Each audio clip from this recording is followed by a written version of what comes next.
I could almost shed a tear, ladies and gentlemen. I am so excited to be back on this wonderful Tuesday with the Money Manziel MMA prediction criteria. We have UFC Paris this weekend, and that means we got some fights to predict. So, what is the criteria that we are using for these fights on the main card specifically, you ask?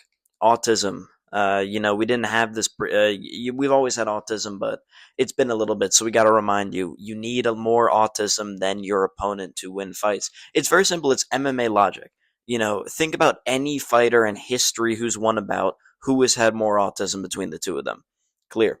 Anyways, aura slash TikTok editability. If you can get a hard TikTok edit made off of like a post fight interview or like a highlight reel you could get, then it's going to be you that gets the edit. So best believe. IQ, if you're a dumb person, and they're not mutually exclusive when it comes to autism and IQ, but if you're a dumb human being, you're not winning fights. It's very simple. So we're not going to pick you if that's the case. And then plot armor, I mean, it's just, that's very basic as well. But when it comes down to it, like if the script wants you to win, you're going to win. Think about Paul Craig somehow not losing another fight to Rodolfo Bellato. That kind of stuff. So let's get into the main event, man. Let's start right away. Kyle Borralho versus Nasruddin Imavov. Borralho's coming off the win versus Jared Cannonier. Imavov's coming off the win versus Izzy. Basically, both of them got KOs. Cannonier was basically unconscious, so we'll say that he got a KO for the sake of it. In this matchup, guys, I'm going Imavov. Listen, this fight is literally just who is going to get slimed out by Hamzat worse, bro. There's no way either of these guys do anything to Hamzat over 5 rounds. Imavov does not have the defensive grappling to deal with him. He got outstruck by Phil Hawes bad in their fight. And then Borralho cannot properly defend takedowns. He's kind of a BJJ off his back kind of guy. He likes to play the guard game, and that doesn't work for Hamzat. So neither of these guys have anything for Hamzat Chimaev, in my opinion. Imavov is slightly more interesting as a contender, so I'll go with him for the sake of it. But man, I'm kind of over the Borralho hype train because dog. He's fought one time in the last year, I believe. I don't even know if it's been a year since he's fought. He's got a bunch of like the type of tats that you'd see on like a dude on TikTok who's sipping on fucking matcha, dog. Like he's got some of those cornball ass tattoos, and it's like, dude, look at the resume of Kyle Borralho to be in a number one contender fight over either one of Anthony Hernandez or Rainier DeRitter. He has beat Jared Cannonier, Paul Craig, and Abus Magomedov. Congratulations, dog. You did it. You made it big time. You beat those three, bro. Yeah. Yeah. What's the question? Yeah, he's getting a title shot. Yep. Yeah, yeah. He doesn't need to fight again. He's getting a title shot right away. Bro. Unbelievable. Unbelievable that Kyle Borralho is getting a chance at a title. But it is what it is. Imavov's winning. Co-main event. Benoit Saint Denis and Mauricio Rufy. Interesting matchup here. Benoit has finished 14 of 14 wins. His last win was an arm triangle over Kyle Pripolek in May. Pretty quick turnaround for him. Rufy's coming off the KO in March over Bobby Green, or King Green, I guess. We're not calling him a king, though. The line is close. I think the sentiment when this fight was first announced was like, holy shit, Benoit's going to get slimed out. Like, what the fuck? My thought is, listen, guys, Benoit Saint-Denis is in the header, like the main graphic when I open these slides and when I do the videos. He is on the front page.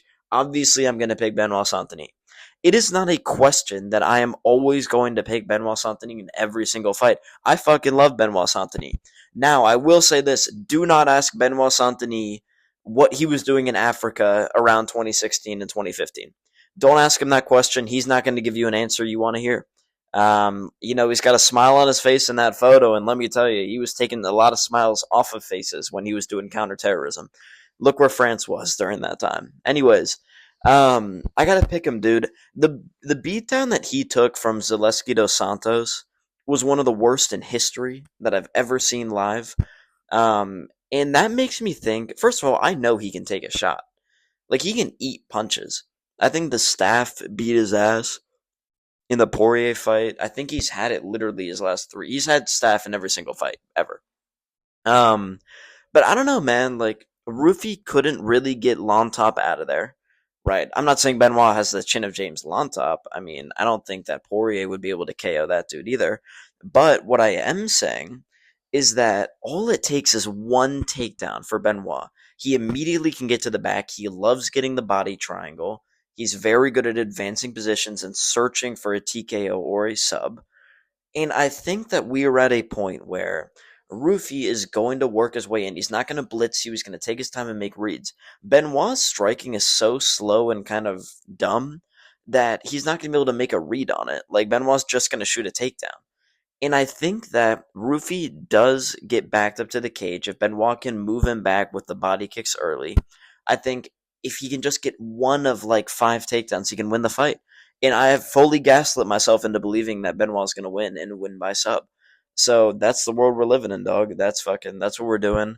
Rufi is definitely going to KO him. Like, on my Thursday video, 100% I'm going to pick Mauricio Rufi to win. That's not even a question. But for the sake of the bit and for the sake of me loving Benoit Saint Denis fighting, I got to take the kid, so we're going to pick him here. Next up, featured fight Mason Jones and Balaji Oki.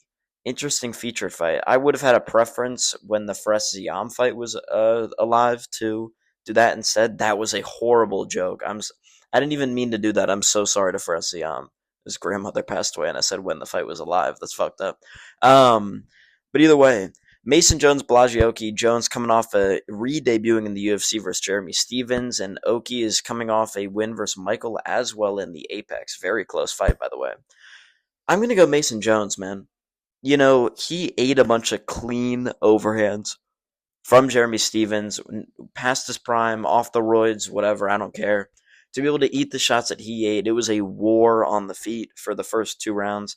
And to see how easily he was able to grapple kind of made me think, okay, like, he's got this. I think he's more durable than Oki. I think he's a better fighter than Oki. And he's showed that he can stand and bang. So I really like that. I will say that I'm really only picking him because of it. Like, the Welsh flag and accent, I think is kind of funny. So, solely off of that, we're going to go with Mason Jones. I did look up the average Welsh guy on Google, and they brought me this. So if that's how, I mean, he kind of looks like Mason Jones, actually, to be honest with you. So might not be a bad bar, but yeah, I mean, shout out to the Welsh dog. You're winning this fight. Modestus Bukauskas versus Paul Craig. How is Paul Craig still getting fights in 2025? I do not understand what Paul Craig has done behind the scenes to deserve to continue getting fights. He's been a failure at middleweight. He's failed recently at light heavyweight again. I don't know why we're keeping this bit going, dog. People don't even care about Paul Craig that much. Bukauskas coming off a win versus, I have no clue. Was it Iwan Kutalaba that he beat in like a boring fight, if I remember correctly? I think that sold a parlay of mine, actually. I thought the fight was going to end in a finish, and they went to a boring decision. Paul Craig's coming off Rodolfo Bellato flopping. Interesting. But yeah, guys, we're not going to waste time here. Modestus Bukauskas is winning. Like, Paul Craig, in 2025, you're telling me you're going to pick Paul Craig in a fight? If he wins, it's luck, whatever. Like, but bro, don't predict Paul Craig to win a fight. 37 years old, trying to be blonde Paul Craig. All right, bro, you're not Charles Oliveira. You're not Derek Brunson. This isn't a new version of you. You're still dog shit, dog. Like, I don't know what we're doing here. He's just, I don't know, man. He's not developed his game literally ever. And he's just the same kind of guy, Like, I don't think there's any difference in, kind of the style that Paul Craig brings to the octagon, and I don't think anything's going to change for Bukauskas. Bukauskas did get subbed earlier in his career, so it's interesting to think about, but, bro, like, Paul Craig's not doing that, so it is what it is. We're taking Bukauskas. Harry Hardwick versus Cowboy Fernandez is the second to last fight on the main card. It was supposed to be Fares Ziam, as I mentioned earlier, but he had to drop out of the fight. So now we get Cowboy Fernandez and Harry Hardwick. I expect this actually to be pretty even odds. I would favor, and I'm going to pick him here, I'm going to favor Cowboy Fernandez. I think that he was honestly being underrated in the Fares Ziam fight. I probably wouldn't have picked him, but he's much better than he's being put at odds-wise at a lot of these fights. He was like plus 500 versus Garam. Cowboy Fernandez is legit, dude. Very good stand-up. He is solid anti-grappling. There is a train passing my dorm room right now. That's unbelievable. But either way, solid anti grappling. The leg kicks are really good. They really should have finished Garam, but he just kind of refused to go into the guard. I mean, it makes sense. Um, and it's a matter of this train is really annoying me. Can Harry Hardwick get past the range and get in close in the pocket and land knees, elbows, kind of get dirty with it like he's good at? Um, we'll have to see how that goes for him, but I'm going to take Howie Fernandez here. That feels like a pretty consensus pick. I think these guys that debut up a weight class are making mistakes. Wait for your time on the Contender Series, come in at the weight you want to weigh in at. I think it's just such a career mismanagement for a guy like Harry Hardwick to try and get his shot up 10 pounds versus a very comp opponent. Um, Patricio Pitbull, I spelled Pitbull wrong. That's interesting. Versus Lucen Kieta. I have no clue how to say this dude's name. It's kind of a weird short name, but it's weird. Either way, Pitbull versus Black Panther, which is what his nickname is. It's not racist. Pitbull's coming off the win versus Dan Ige in July. Very quick turnaround for him.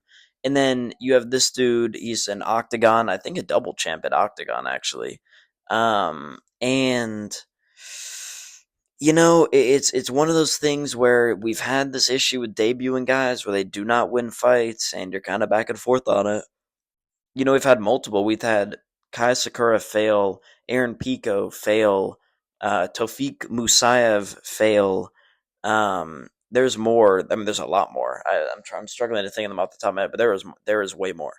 Um, a guy that I will say that came in and impressed me as a debutant was Andreas Gustafsson, who did go on the Contender Series, I believe, but style wise, he's a guy I really like, and I will be picking him, by the way, in. Fuck, what card is it? I thought that was this card. Maybe it is, but either way, I'm going to take Lucien Queta here because I'm going to say that we don't care about a curse. I think that Pitbull is dog shit. I don't know what was wrong with Daniga that fight. He just could not pull the trigger for some reason. Pitbull, you just have to outvolume him. He does not throw a lot back. He has moments of power on the feet where he can throw some volume, but he's mainly useless outside of that. Decent wrestling, I don't think it's going to phase this dude here. He's been talking a lot on Twitter. He's really been calling for his UFC shot for about 2 years now. He's in his prime. I think it makes a lot of sense. And I think he's going to come out here and do some damage to Pitbull, maybe even a KO, but you never know, man. I think he's going to take this fight. He's tough as hell. If he doesn't win, then, God, man, we got to stop picking people debuting to win fights. It is what it is. But that is going to do it for the video today, guys. As you know, Money Manziel criteria is always a little shorter than the full card because, we're only doing the main card predictions for the fight. But if you enjoyed this video, let me know down below. I always appreciate it. Yeah, we'll be back tomorrow with something. I'll probably be ranting about something else, or I'll be excited about something in the works. Who knows?